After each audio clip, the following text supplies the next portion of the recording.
우리 한국 사람들에게 그 족보는 참 아주 익숙한 단어입니다. 그리고 나름대로 괜찮은 집안이나 그런 가문들은 족보를 가지고 있습니다. 여러분의 집에는 족보가 있습니까? 인터넷에도 보니까 족보 만들어주는 사이트도 참 많이 있던데. 여러분, 족보가 무엇입니까? 족보라고 하는 것은 한 집안 또는 한 가문의 계통이나 혈통을 적어 기록한 책이 바로 족보입니다. 그런데 재미있는 사실은 역사학자들은 이렇게 얘기합니다. 우리들이 가지고 있는 족보의 90%는 위조된 족보다. 이렇게 이야기를 하고 있습니다. 제가 말하는 게 아니라 역사학자들이 말하고 있는 것입니다. 그러면은 도대체 그 이유가 무엇인가? 우리가 역사를 거슬러 올라가 보면요. 족보는 고려시대에 만들어졌습니다. 족보라고 하는 것이 고려시대에 만들어졌고 조선 초기에만 해도 국가에서 족보를 관리했습니다. 그런데 이제 소위 말하 격동의 세월을 거쳐가면서 조선 초기를 지나서 조선 중기 때부터 이제 여러 가지 그 국가가 이제 조선이 이제 사회 혼란을 겪게 됩니다. 여러분 알다시피 여러 가지 사화도 있고 양반의 가문이 몰락하고 또 영모를 깨했다는 이유 때문에 뭐 삼족이 멸하는 그런 형벌을 받기도 하고 또 어떤 양반 가문은 대가 끊어지는 그런 일들도 있게 되었습니다. 그런 여러 가지 혼란을 겪으면서 소위 말하는 양반의 가문들이 몰락을 하게 되고 소위 이제 중인들, 평민들 가운데 장사해서 돈을 버는 사람들이 이제 부자가 됩니다. 그러니까 돈을 벌면은 그 다음에 뭐가 되고 싶은 거예요? 양반이 되고 싶은 거죠. 양반이 되고 싶은데 이런 사회적인 혼란이 있으면서 또 그 당시 보면은 이 인쇄술이 발달하게 됩니다. 조선 중기에 인쇄술이 발달하면서 이게 족보 위조가 신종사업 아이템으로 뜨게 되는 거죠. 신종사업 아이템이 뜨게 돼가지고 이제 인쇄술이 발달하면서 사람들이 이제 족보를 만들기 시작합니다. 그래서 조선 초기 역사에 보면 조선 초기 300년 동안은 우리나라의 양반이 약 8% 정도였다고 합니다. 그런데 조선 중기, 그러니까 철종 때 들어와서는 우리 그 양반의 비율이 65.5%까지 양반의 비율이 올라갔다고 하는 거죠. 그러니까는 이 중간에 8%에서 65.5%까지 올라가기 이 중간에 여러 가지 많은 일들이 있었던 거죠. 소위 말해서는 이제 위조라고 하는 것이 족보를 위조하고 또 족보를 왜곡하고 때로는 돈을 주고 족보를 사기도 하고 돈을 주고 그 양반의 족보 사이에 이름을 집어넣는 그런 일들이 많았다고 합니다. 그러니까 요새도 사람들이 가끔 재미삼아 족보를 이야기하죠. 그죠? 당신의 족보를 이야기합니다. 우리 가문의 몇 대손이 영의정을 지냈고 뭐 진사를 했고 관찰사를 했고 뭐 이렇게 사실 확인할 수 없는 이야기거든요. 예, 뭐 내가 영의정이 몇 대손이고 무슨 뭐 왕손이고 뭐 하지만은 사실 그 뭐 확인할 수가 없죠. 그냥 왜 아버지가 그렇게 이야기하고 할아버지가 이렇게 이야기하니까는 뭐 그런지 알지. 뭐 사실 그거 확인하기가 쉽지 않습니다. 여러분, 왜 이렇게 사람들이 족보를 들먹입니까? 왜 족보에 나온 유명한 사람들의 이야기를 합니까? 일종의 허세지요. 일종의 허세죠. 아, 내가 이래봬도 뼈대 있는 가문이야. 아, 내가 이래도 우리 집안이 혈통이 있는 가문이야. 이런 것들을 드러내기 위해서 족보에 이야기를 합니다. 나는 이런 사람의 후손이다라고 하는 것을 자랑하고 싶어 합니다. 물론 우리가 족보 속에 보면은 진짜 자랑하고 싶은, 후손들이 자랑하고 싶은 유명한 사람들이 있습니다. 하지만은 그 족보 속에는 감추고 싶은 사람들의 이름들도 있다라고 하는 것이죠. 그러나 이런 인물에 대해서는 침묵합니다. 우리 조상이 사실 옛날에는 천민이었어. 우리 조상이 백정이었어. 우리 조상이 쌍놈이었어. 우리 조상 중에 누가 반역을 해가지고 귀양살이를 가고 유배를 당하고 삼족이 멸하고 구족이 멸하고 이런 멸망당한 일들이 있었어. 이런 일이 있어도 말하지 않아요. 그죠? 말하지 않고 뭐만 얘기합니까? 족보에서 아주 유명한 사람들만 이야기합니다. 몇 대 손이다 이런 것만 얘기하죠. 왜냐하면은 족보는 그 가문의 명예와 관련되어 있기 때문인 것입니다. 족보는 그 가문의 그 가족의 이력서와 같은 겁니다. 그래서 좀 불편한 내용은, 불편한 사실들은, 불편한 진실들은 숨겨놓고 사람들에게 자랑하고 싶은, 드러낼 수 있는 좋은 것만을 가지고 사람들은 이야기를 합니다. 왜? 그것이 바로 명예와 관련되어 있기 때문이라는 거죠. 그렇다면 예수님의 족보는 어떨까라고 하는 겁니다. 2017년 성탄을 맞는 주일날 우리가 마태복음 1장 1절에 나오는 당당하게 말하는 예수님의 족보는 우리에게 어떤 의미가 있는지, 또 어떤 메시지를 주고 있는지, 예수님의 족보가 그렇게 당당하게 아브라함과 다윗의 자손 예수 그리스도의 계보다, 예수 그리스도의 족보라고 말할 정도로 과연 예수님의 족보가 그렇게 위대하고 그렇게 훌륭한 사람들로 그 족보가 구성되어져 있는가? 이 족보 속에 숨겨져 있는, 이 족보를 통해서 하나님께서 우리에게 주시고자 하는 성탄의 메시지는 무엇인가? 오늘 우리가 본문의 말씀을 통해서 우리가 오늘하고 우리 내일, 2주에 우리 다음 내일에 거쳐서 두 번에 걸쳐서 우리가 함께 말씀을 나누곤 합니다. 자, 예수님의 족보가 주는 첫 번째 메시지. 그러니까 좀 더 구체적으로 예수님의 탄생과 관련된 사건으로 말하자면은 예수님의 족보 속에 들어가 있는 사건은 어떤 사건인가라고 하는 것입니다. 첫째는 역사적 사건이다라고 하는 겁니다. 우리가 예수님의 족보를 통해서 알 수 있는 것은 역사적 사건이다. 다시 말해 족보 속에 나타난 예수님의 탄생은 역사적 사건이다라고 하는 겁니다. 아멘. 여러분, 예수님의 탄생의 이야기는 미녀와 야수처럼, 백설공주처럼, 무슨 신데렐라 공주처럼, 단군 신화처럼 동화나 전설이 아닙니다. 옛날부터 전해 내려오는 전설의 고향이 아니다. 역사적 팩트다라고 하는 것입니다. 역사적 팩트라는 말은 예수님의 탄생은 역사적 사건이며 예수님은 실존 인물이라는 겁니다. 아멘. 그분은 누군가에 의해서 만들어진 가상의 인물이거나 아니면은 실제 존재했던 사람인데 그것을 과대 포장을 해가지고 하나의 신화적인 인물로 포장된 존재가 아니다라고 하는 겁니다. 역사적 실존의 인물이었다. 두 가지 역사적 근거를 제시합니다. 한 가지 근거는 바로 예수님은 로마의 초대 황제인 아우구스투스가 27년간 통치할 때에 베들레헴에서 태어났다라고 하는 것입니다. 이 역사적 근거는 무엇을 가지고 이 역사적 근거를 드느냐? 바로 많은 역사가들이 요세푸스라든지 그 당시에 유명한 역사 같은 요세푸스라든지 아니면 로마의 역사와 관련된 책들에 기록되어져 있다라고 하는 겁니다. 그러니까 예수님의 탄생은 역사적 사건이고 그 역사적 사건이라고 하는 것을 증명할 수 있는 첫 번째 근거, 역사적 근거는 무엇이냐? 그것은 바로 그 당시에 역사가들의 증언과 그 다음에 로마 역사와 관련된 책들에 기록되어져 있다라고 하는 겁니다. 또 한 가지 근거는 우리가 연도를 구분하는 BC와 AD가 증명하고 있다라고 하는 거죠. 여러분, BC가 무엇의 약자입니까? 예수님의 탄생 전, Before Christ의 약자죠. 그 약자를 따서 BC, 우리말로 번역하면 기원 전이라고 이야기합니다. AD가 무엇입니까? AD는 주님의 해를 의미합니다. 우리말로 번역하면 주님의 해입니다. 무엇의 영어 약자인가 하면 라틴어의 약자죠. 아노 도미나이.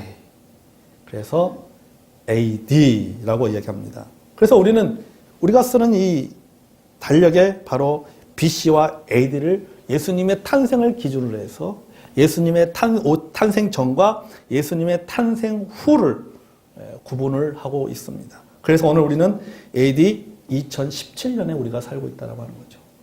그러니까 이렇게 역사적인 근거를 통해서도 우리는 예수님의 탄생은 실제 인간의 역사 속에서 일어난 사건이며 기록된 역사라는 사실입니다. 아멘. 그렇기 때문에 예수님께서 이 땅에 행하신 모든 일도 역사적 사건이다. 왜? 예수님의 탄생이 역사적 사건이고 예수님께서 실존했던 인물이기 때문에 예수님 탄생 이후에 예수님께서 예루살렘에서 이스라엘에서 행했던 유대 땅에서 모든 일들은 그것은 바로 역사적 사건이다.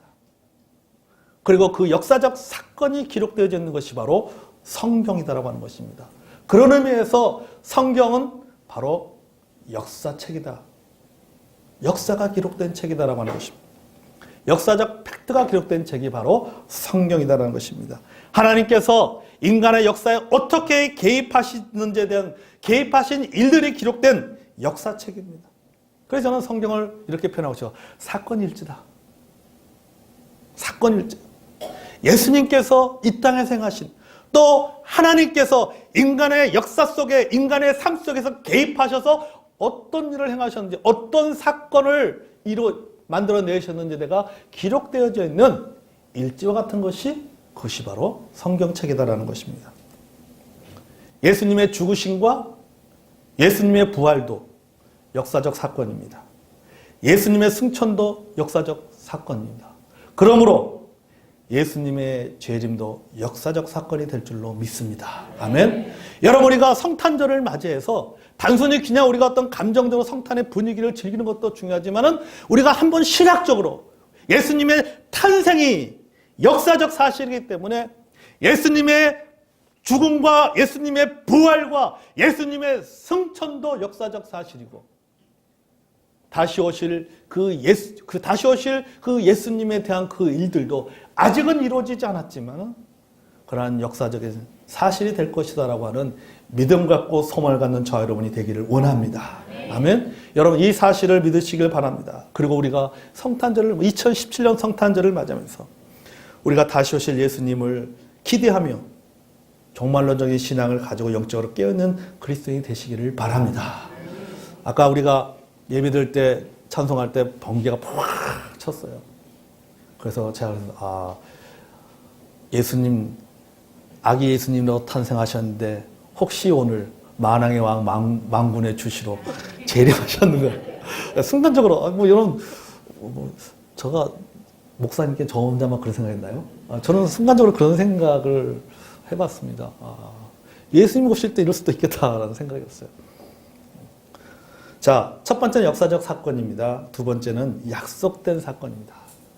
우리 예수님의 족보를 통해서, 예수님의 탄생을 통해서 알 수 있는 우리 두 번째 사건은 바로 예수님의 탄생은 바로 하나님께서 이루신 약속된 사건이다라고 하는 것입니다.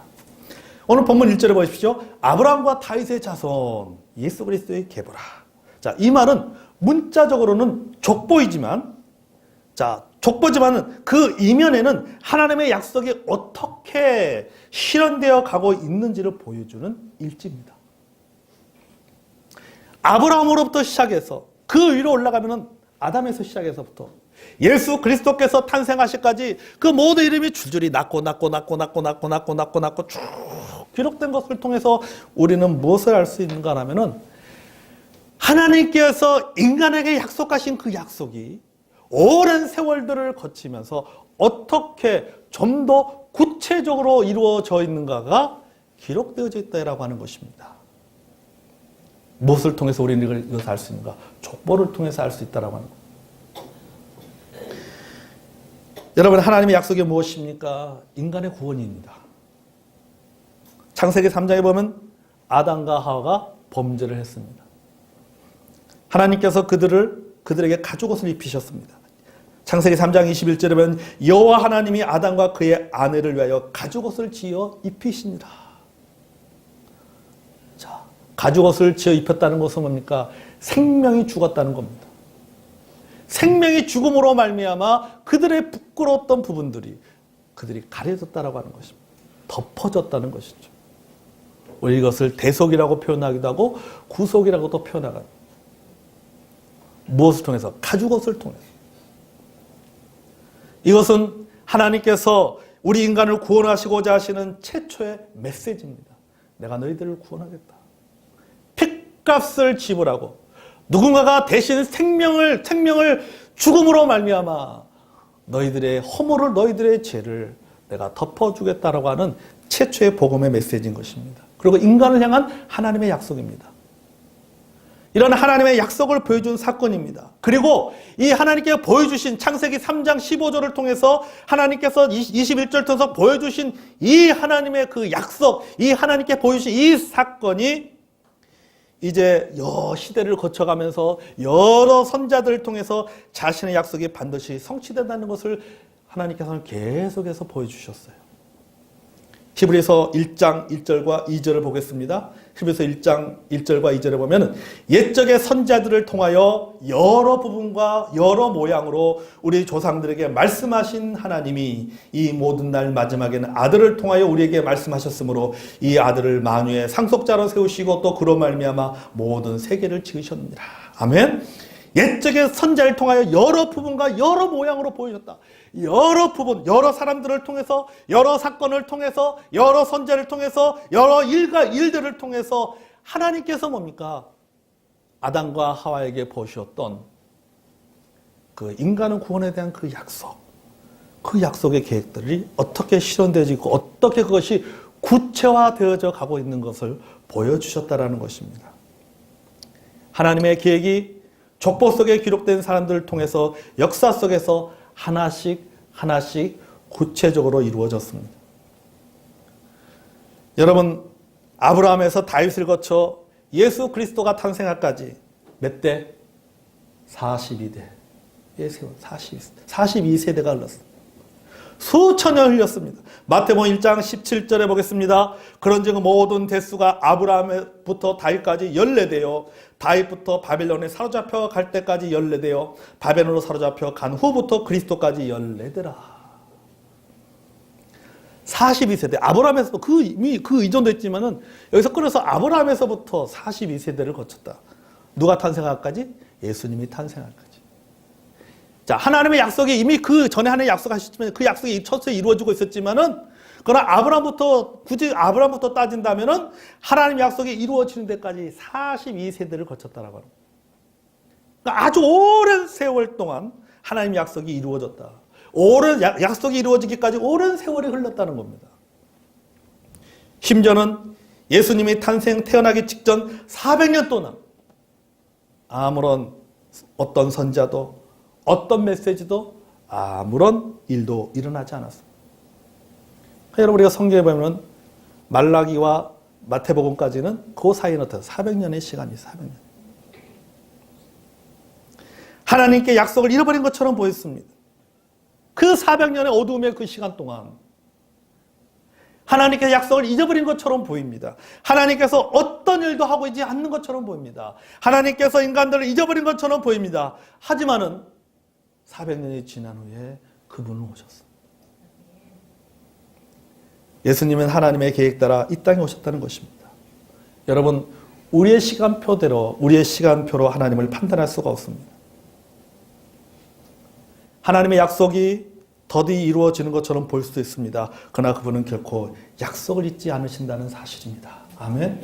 민수기 23장 19절을 보겠습니다. 하나님은 사람이 아니시니 거짓말을 하지 않으시고 인생이 아니시니 후회가 없으시도다. 어찌 그 말씀하신 바를 행하지 않으시며 하신 말씀을 실행치 않으시랴. 아멘.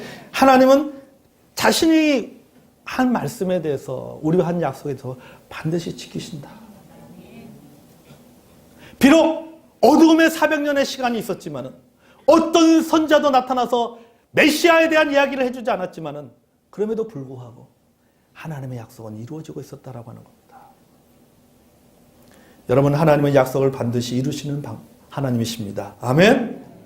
우리가 생각하는 방법이나 우리가 기대하는 시간에 이루어지지 않기 때문에 약속이 이루어지지 않는 것처럼 보이고 하나님께 약속을 잊어버린 것처럼 보이지만 아니라고 하는 겁니다.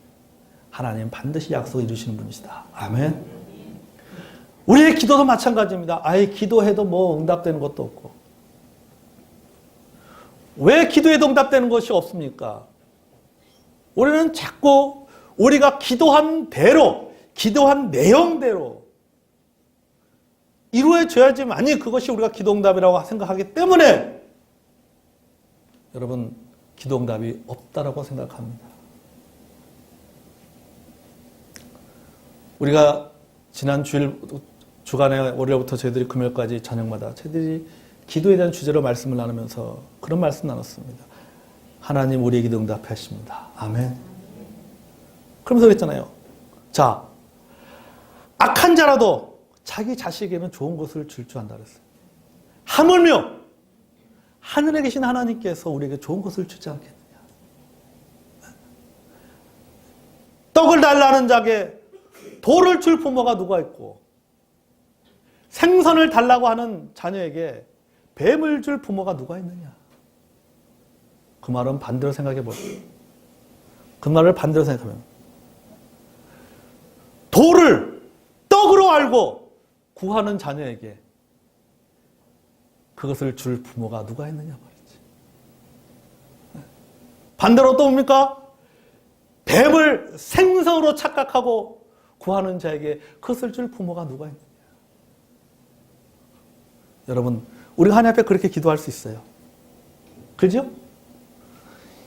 돌인데 이거 돌을 떡으로 알고 구한다니까? 이게 뱀인데 뱀을 생선인 줄 알고 하나님 달라고 구하는.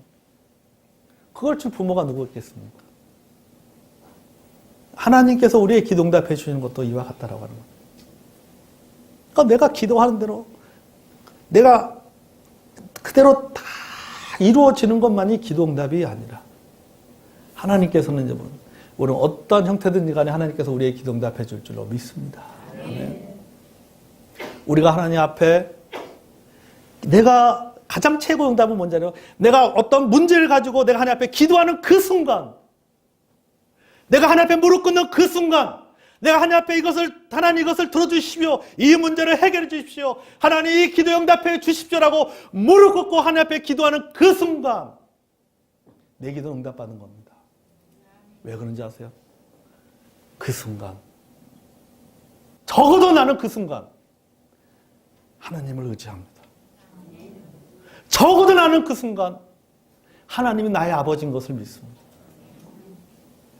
기도 응답이, 그 기도가 그 내용대로 응답되고 안 됐고 그건 둘째 치고 가네. 그래서 여러분, 내가 기도한 대로 응답되는 건 만약 하나님의 약속이 이루어지는 것이 아니에요. 내가 그 기도 제목을 생각해 내가 기도하는 그 순간 이미 내 기도는 응답이 된 거예요. 이미 내 기도 응답해줘. 이미 하나님께서 내게 하신 약속은 이루어진 거예요. 왜요? 일단 기도하면은 누가 변화된다? 기도하는 사람이 변화되기 때문에. 기도하는 사람이. 그것을 기도하면 어떻습니까? 하나님, 이게 말이죠. 이게 지금 돌이란 말이죠. 근데 이걸 내가 떡인 줄 알고 열심히 구해요. 근데 내가 기도하면은 하나님께서 보게 해줘요. 봐. 돌이야, 떡이야. 아이고, 하나님, 이거 떡인 줄 알았더니 돌이네요. 그럼 뭐합니까? 바뀌는 거예요. 달라고 구하겠습니까? 아니죠. 그 다음 뭐 갖고 기도했어요? 하나님, 이게 돌인지 떡인지 구별할 수 있는 영적인 분별력을 가질 수 있는 사람이 되게 해달라고 구하는 거죠. 내가 바뀌면. 그게 하나님께 약속을 이루어 주시는 것이죠. 어떻든 여러분, 하나님께서는 우리의 기도에 반드시 응답하시고 하나님께서 우리가 하신 약속을 반드시 지키시는 분이라는 사실 여러분 기억하시기를 바랍니다. 하나님은 이스라엘과 모든 백성에 약속하신 메시아를 보내주셨습니다. 어떤 사람은 이렇게 합니다. 하나님의 맷돌은 천천히 돌지만 아주 고운 가루를 만든다. 하나님의 맷돌은 천천히 돕니다. 하나님께서 돌리시는 역사의 맷돌은 천천히 돌아갑니다. 그래서 결국 고운 가루를 만들어냅니다. 이 말은 여러분, 하나님은 잊은 듯 보일 수 있으나 사실은 여전히 약속을 성취해가는 중이라는 교훈을 우리에게 주고 있는 사실입니다. 아멘. 여러분, 성탄을 맞는 우리 성도 여러분, 예수님의 탄생과 예언과 성취를 보면서 하나님은 내게 하신 약속을 반드시 이루시는 분이라는 사실을 다시 한번 확신하고 믿으시는 저 여러분이 되기를 원합니다. 아멘. 셋째로 예수님의 탄생이 어떤 족보가 우리에게 주는 세 번째 사건의 의미는 무엇이냐면 성육신의 사건이다. 첫째는 역사적 사건이고, 둘째는 뭡니까? 약속이 성취된 사건이고, 셋째는 뭐예요? 성육신의 사건이다. 자, 족보 속에 나타난 예수님의 탄생은 하나님께서 우리 가운데 오신 성육신의 사건이에요. 여러분, 성탄절은요, 성육신이 일어난 날입니다. 성육신이. 하나님께서 사람의 몸을 입고 이 땅에 오셨습니다. 그분이 바로 누구예요? 예수님이죠. 성탄절은 하나님께서 이 땅에 오신 날입니다. 우리는 이 사건을 신학적으로 가리켜서 인카네이션, 우리말로 번역하면 바로 성육신이다. 한자로 표현하면 강림. 강림. 여러분, 강림의 사전적 의미가, 한자의 사전적 의미가 그겁니다. 강림이 뭐냐면 신이 하늘에서 인간 세상으로 내려왔다. 이게 강림이에요. 인카네이션. 그러니까 성탄절은 성육신의 사건이고 강림의 사건이고 인카네이션이 일어난 사건이다. 한밤중에 들판에서 양떼를 지키고 있던 목자들에게 천사가 나타났습니다. 그러면서 그들이 이렇게 말합니다. 보라! 내가 온 백성에게 미칠 큰 기쁨의 좋은 소식을 너에게 전하노라. 오늘 다윗의 동네에서 너희를 위해 구주가 나타났으니 곧 그리스도의 주시니라. 보라! 선포입니다. 선포요. 나타날 것이다. 태어날 것이다가 아니에요. 천사들이 나타나서 하늘이니까 보라! 라고 했다는 겁니다. 선포한 겁니다. 이미 일어난 사실에 대한 선포입니다. 이 선포를 듣고 목자들은 뭐라고 얘기합니까? 이제 베들레헴으로 가서 주께서 우리에게 알리신 바 이 이루어진 일을 보자. 천사들은 보라! 하고 선포했고 목자들은 가서 보자. 보자. 그리고 그들은 예수님의 탄생을 목격하고 경배했습니다. 누구한테 경배했고요? 아기한테 경배했어요. 아기한테. 동방 박사들이 별을 따라왔습니다. 그래서 그들이 뭐니까 유대인의 왕이 어디서 났느냐? 그 동방 박사들이 그 사막을 헤치고 와서 그들이 경배를 드립니다. 근데 보니까 누구예요? 아기예요. 그런데 여러분, 그들이 육신적으로 보면, 육신의 눈으로 보면은 악이지만은 사실은 단순히 악에게 경배한 것이 아니라 뭡니까? 바로 이 땅에 오신 하나님을 경배한 겁니다. 아멘. 그래서 예수 성탄절은 성육신의 사건이 있었던 날이에요. 이사야서 9장 6절 이하에 보면 이는 한 아기가 우리에게 낳고 한 아들을 우리에게 주신 바 되었는데 그의 어깨는 정사를 맺고 그 이름은 기묘자라, 원더풀, 모사라, 카운셀러, 전능하신 하나님이라, 영존하신 아버지라, 평강의 왕이다. 요한복음 1장 14절에는 말씀이 육신이 되어 우리 가운데 거하시며, 말씀이 육신이 되어 우리 가운데 거하시며 우리가 그의 영광을 보니 아버지의 독생자의 영광이요 은혜와 진리가 충만하더라. 말씀이 육신이 되어서, 말씀이 육신이 되어서 오신 분이 누굽니까? 그분이 바로 예수님이죠. 빌립보서 2장 6절 이하에 보면 그는 근본 하나님의 본체시나 하나님과 동됨을 취할 것을 여기지 아니하시고 오히려 자기를 비워 종의 형체를 가졌고 사람들과 같이 되셨고 사람의 모양으로 나타나서 자기를 낮추시고 십자가에 죽기까지 복종하셨으니 곧 십자가에 죽으십니다. 사람의 모양으로 나타나셨다는 거죠. 인카네이션 하셨다. 성육신하였다. 강림하셨다는 거죠. 여러분, 성탄절은요, 역사적 강림이 일어나는 날입니다. 아멘. 그분은 예수님의 이름으로 탄생하셨고 이 땅에 계시는 동안 수많은 설교와 기적을 일으켰습니다. 그분이 항상 하신 말씀은 뭐예요? 인자한 곳은 잃어버린 자를 찾아 구원하려 합니다. 또 말씀하십니다. 누구든지 나를 믿으면 죽어도 살겠고 무릇 살아서 나를 믿는 자는 영원히 죽지 아니하리라. 그리고 여러분, 그 예수님께서, 그 주님께서 우리의 죄를 위해 십자가 달려 죽으시겠습니다. 부활하셨습니다. 그리고 다시 오시겠다고 약속하시면서 승천하셨습니다. 여러분, 하나님께서 육신을 입고 이 땅에 우리 가운데 오셨습니다. 그리고 우리와 동행하셨습니다. 우리는 하나님과의 동행을 표현하기를 뭐라고 표현합니까? 임마누엘. 우리 가운데 오셔서 우리와 함께 하십니다. 우리는 그것을 받으니까 하나님이 우리와 함께 하신다. 하나님 나와 함께 하신다. 이게 내 자로 뭐라고요? 임마누엘. 성육신의 사건으로 우리에게 일어난 결과가 뭡니까? 임마누엘이 임마누엘. 여러분, 성육신 하신 우리 주님, 임마누엘의 주님 다시 승천하셨습니다. 우리를 떠났습니다.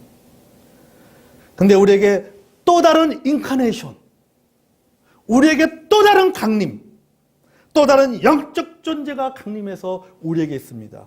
우리는 그분을 성령님이라고 말합니다. 아멘. 성령님이라고. 이제 그분이 어디예요? 내 안에 나와 동행하시는. 네. 여러분, 예수님은요 우리가 함께 하시는 분입니다. 근데 성령님은 뭡니까? 우리 안에 계시는 분이에요. 여러분, 함께 하는 것과 안에 있는 것은 상당히 차이가 있습니다. 함께 한다는 것은 시간과 공간의 제한이 있어요. 하지만 여러분, 내 안에 있다고 하는 것은 시간과 공간의 제한이 없습니다. 왜요? 내가 어디를 가든지 간에 그곳에 누가 함께 하는 거예요? 성령님이 함께 하는 거예요. 그분은 우리 가운데 임재하고 있습니다. 그래서 우리를 두려워할 필요가 없는 거예요. 염려할 필요가 없어요. 왜? 성령님께서 늘 내 안에 동행하십니다. 아멘. 늘 내 안에 동행. 성도 여러분, 성탄절은 성육신의 사건이 일어난 날입니다. 성탄절은 하나님의 약속이 성취된 날입니다. 그리고 성탄은 역사적 사건입니다. 예수님의 족보가 우리에게 이것을 증명하고 있습니다. 사실 여러분, 우리는 예수님께서 언제 탄생했는지 탄생일자를 정확하게 알지 못합니다. 12월 25일이라고 많은 사람들이 그렇게 대략적으로 이야기하지만은 정확한 날은 사실은 아무도 몰라요. 다만 우리가 예수님의 그 탄생의 의미를 되새기고 우리 주님께 감사하고 찬양하기 위해서 12월 25일을 정한 거죠. 오랜 기독교 역사를 통해서 그것이 정해져 가지고 지금이 하나의 관습이, 기독교의 관습이 되어진 것입니다. 사실 여러분, 우리는 매일매일 성탄절이 돼야 됩니다. 아멘? 성탄절이 돼요. 생활 속에서 하나님의 실존을 경험하고 내가 하나님의 인도하심을 느끼고 그 하나님이 늘 나와 동행하심을 느끼면서 살아야 됩니다. 그리고 그분께 찬양과 영광을 돌려야 될 줄로 믿습니다. 네. 여러분, 그렇지 않습니까? 우리 매일매일의 삶을 통해서 살면서 얼마나 힘듭니까? 참 세상에 힘 안 드는 사람이 누가 있겠어요? 다 힘들고. 지난 수요일날 제가 우리 기도했더니 어느 목사님 오셨어요. 목사님 몇 분이 오셔서 우리 타교단 목사님 오셔서 저희 목양실에서 같이 차 마시면서 이야기하면서 제가 볼 때는 무지 잘 나가는 목사님인데 빵빵 여러 가지로 진짜 좀 빵빵한 그런 목사님인데 목회 때려치고 장사할까? 장사도 쉽겠습니까? 장사도 아무나 하나. 그죠? 신약을 공부했으면 목회를 해야지. 장사는 아무나. 장사한다고 힘 안 들겠습니까? 그죠? 어떤 일을 하든지 간에 우리는 다 힘이 듭니다. 어렵습니다. 힘이 들기 때문에 내려놓고 싶고 포기하고 싶지만은 그래도 여러분, 우리가 다시 힘을 내고 할 수 있는 게 뭐예요? 하나님이 나와 함께 하기 때문에. 아멘. 성령이 내 안에 계시기 때문에. 말씀과 기도가 나를 세워줍니다. 말씀과 기도가 성령께서 내 안에 계신 성령께서 나를 세워주는 겁니다. 여러분, 대나무가 왜 그랬어요? 대나무가 속이 비어있지만 그럼에도 불구하고 대나무가 부러지지 않고 강한 이유는 무엇입니까? 매듭이 있기 때문이라고 그랬어요. 매듭. 대나무의 그 매듭이 대나무를 강한 주변에 아무리 강한 바람이 불어도 대나무가 부러지지 않는 이유는 뭐냐면 매듭이 있기 때문에. 여러분, 우리의 삶 속에서 우리에게도 매듭이 있습니다. 그게 뭡니까? 내 안에 계신 성령께서 우리에게 말씀하시고 때는 우리에게 세워주는 그 매듭이 있기 때문에 우리가 살 수가 있는 겁니다. 아멘. 여러분, 다시 한번 여러분 그 하나님 앞에 그 주님께 찬양과 영광을 돌리는 저와 여러분이 되기를 원합니다. 말씀을 정리합니다. 여러분 다시 한번 예수님의 족보를 살피면서 우리를 구원하기 위해서 이 땅에 오신, 그리고 가장 낮은 곳에 태어나시고 가장 위대한 일을 이루신 주님을 찬양하는 여러분이 되기를 주의 이름으로 축복합니다.